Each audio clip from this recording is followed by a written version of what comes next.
Անդրությունների մնաց ընդամենը 33 օր, հունիսի 7-ին սաղս մի մարդու պես պետք է գնանք ու ձայն տանք ընդդիմությանը։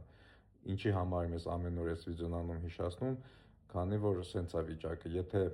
վերջին հարցումների, опроսների համաձայն Փաշինյանը ունի իր 23-25% էլեկտորատը, այդ իր մարդիկ, իր անդրողները 100% էթալու են ձայնը տան Փաշինյանին։ Այսինքն, եթե քվեն լինի 45-50%, ինքը ցավոք սրտի մեծամասնություն կհավաքի ու կհաղթի։ Դրա համար, եթե մենք քվեն բարձրացնենք մինչև 60-70%, իր շանսերը մեծամասնություն հավաքելու շատ կձգտի զրոյի, ասենց ասեմ։ Դրա համար մենք պարտավոր ենք բոլորս գնանք մասնակցենք ընտրություններին, մեր ձայնը տանք ընդդիմությանը, կապ չունի ում եք տալիս Քոչարյան, Սամվել Կարապետյան,